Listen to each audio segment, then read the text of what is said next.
Worship in France are the question of Lucifer, a record of things seen and heard in the secret societies, according to the evidence of initiates. 1896, Eter Vulgaris, A.E.Waite, Chapter 13, Diana Unveiled. Diana Vaughan, which is the subject of Book 2, which, since it wasn't published until my lifetime, I don't think I'm going to be able to share that. Diana Vaughan and the Question of Modern Palladism, a sequel to Devil Worship in France, Arthur Edward Waite. But anyways, the discovery of Leo Taxil and M. Ricot has one remaining witness in the person of Miss Diana Vaughan. She also, as we have seen, is a writer of memoirs, and in giving some account of her narrative, I have already indicated in substance certain lines of criticism which might be applied with success thereto. You must obviously know more about this lady, and have some opportunity of verifying the particulars of her past life before we can accept her statement that she has written while fresh from conversion, and is speaking for the first time the language of a Christian and a Catholic. The supernatural element of her memoirs is not worthwhile to discuss.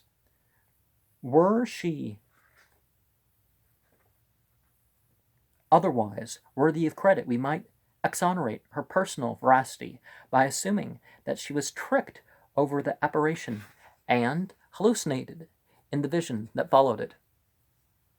But I propose submitting to my readers sufficient evidence to justify a conclusion that she does not deserve our credit, and though out of deference to her sex, it is desirable, so far as may be possible, to speak with moderation. I must establish most firmly that the motives she betrays in her memoirs is not in many respects preferable to that of the previous witness. It will be advisable, however, to distinguish that part of the narrative for which Miss Vaughan is admittedly and personally responsible for that which she claims to be derived from her family history. I must distinguish between them, not that I am prepared to admit as a legitimate consequence of her statement that there is any real difference, or that I unquestionably regard Miss Vaughan as having credited a strong presumption that she is in possession of documents which she claims to have. I am simply recognizing the classification which may herself be held to make, if in this respect it can be shown that I have mistaken actual position, and I will make such reparations as may be due from a man of letters whose reasonable indignation in the midst of much imposture will, in such case, have misled him. But there is only one course which is open to Miss Vaughan in the matter, and that is to produce the original documents on which she has based her narrative for the opinion of competent English investigators, in which case Miss Vaughan may be held to have established not the truth of her family history, which is essentially beyond establishment, but her bona fides in connection with its relation. After this, the portion for which she is personally responsible, and from which there is no escape, will still fasten the charge of falsehood ineffaceably upon her narrative. In addition, then, to her personal history, Miss Vaughan's memoirs contain a mendacious biography of the English mystic Thomas Vaughan. A.E.Waite wrote a book, a compendium of that, by the way. A secret history of the English Rosicrucian fraternity and of its connection with Masonry.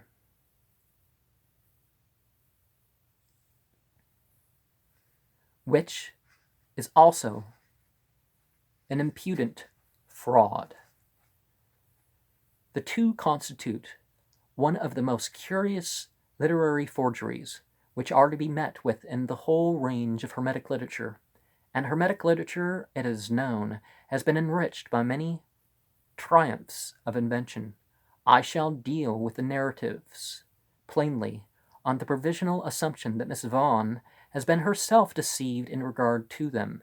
They are based upon family papers said to be now in possession of the Charleston Dogmatic Directory. The central facts, which are sought to be established by means of these papers, have been mentioned already in my 8th chapter, namely that Miss Vaughan is one of the 2 last descendants of the alchemist Thomas Vaughan, that this personage made a compact with Satan in the year 1645,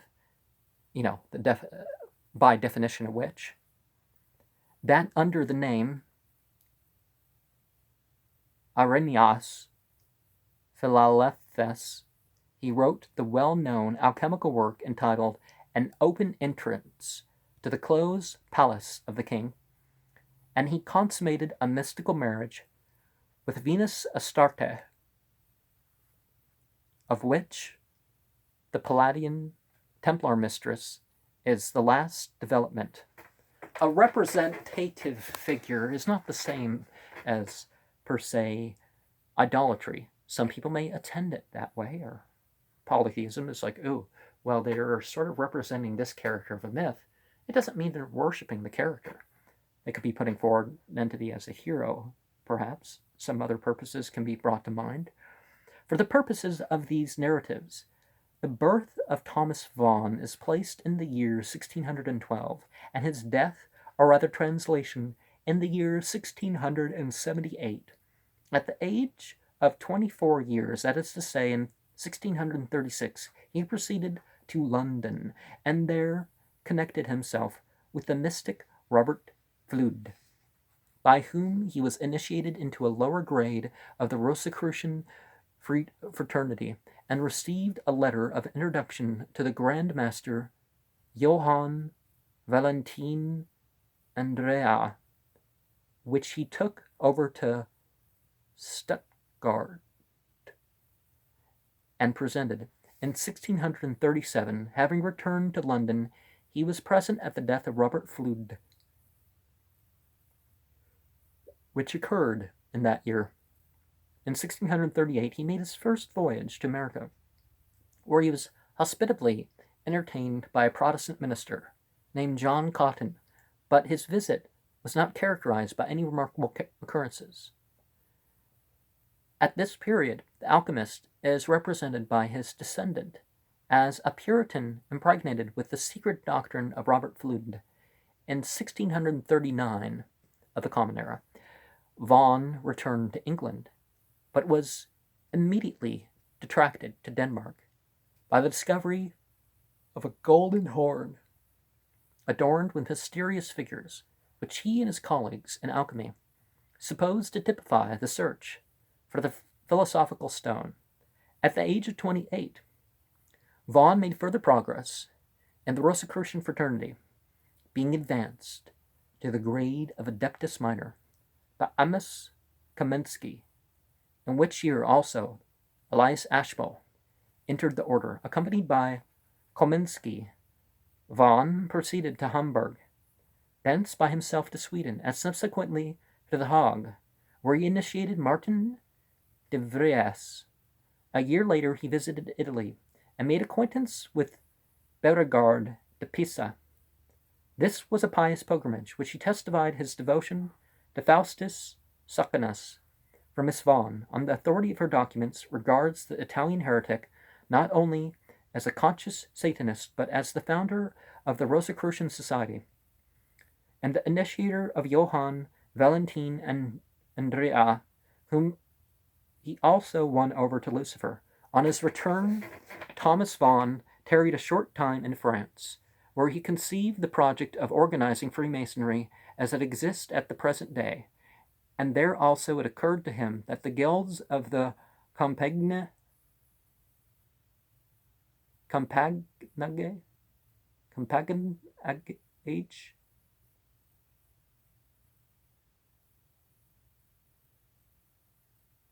anyways, I hope you figure out what I'm trying to, might serve him for raw material.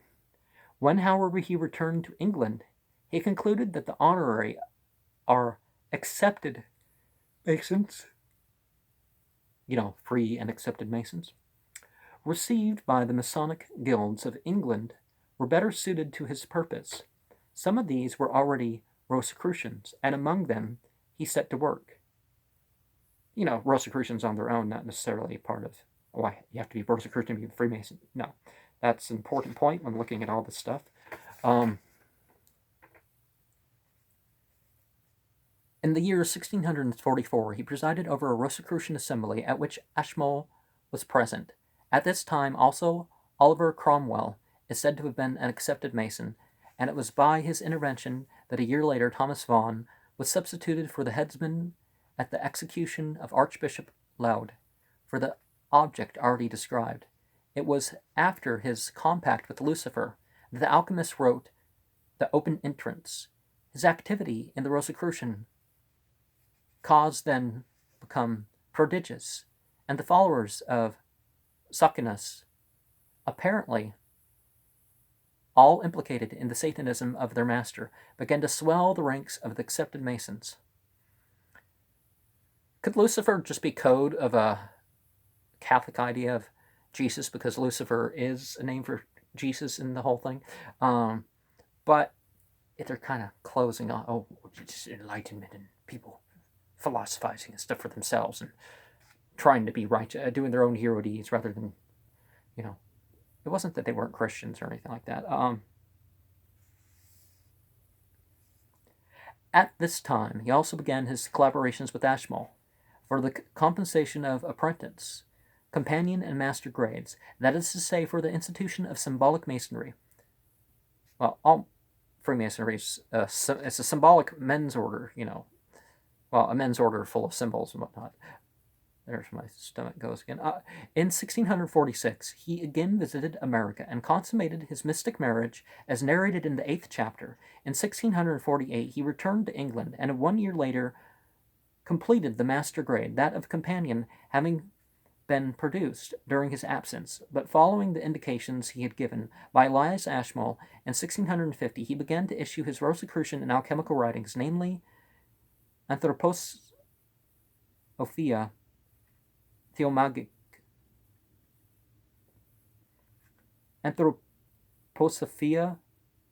Theomagica and Anima Magica Abscondita, followed by Lumen de Lumine and Aula Lucas. First 4 letters of Lucifer. Oh no. 1651. The Rosicrucian Grand Master Andrea died in 1654 and was succeeded by Thomas Vaughan, whose next step was the publication of his work entitled Euphrates are the Waters of the East. In 1656, he is said to have published the complete works of Socinus, 2 folio volumes in the collection entitled Bibliotheca Fraterum Paulinorum. 3 years later appeared his Fraternity of R.C. Georgia Guidestones, oh no. Thomas Paine, not Thomas. Inspired that. And in 1664, the Medulla Alchemia. In 1667, he decided to publish The Open Entrance, the manuscript of which was returned to him by the editor Languius after printing, and was subsequently annotated in the way I have previously mentioned. During the early days of the same year, Vaughan converted Helvetius, the celebrated physician of the Hague, who in turn became Grand Master of the Rosicrucian fraternity. In 1668, he published his experiments with Sophic mercury and Tractus Tres, while 10 years later, or in 1678, the year of his infernal translation, he produced his edition of Reply Revived and the Ineritu Trium Gebri. Being brought into a fraternity is not the same as a religious conversion, so let's be careful not to treat it as such. From beginning to end, generally and particularly, the narrative I have summarized above is a gross and planned imposture, nor would any epithets be so severe as to be undeserved by the person who has concocted it, because it does outrage to the sacred dead, and in particular to the greatest of the English spiritual mystics, Thomas Vaughan, and to the greatest of the English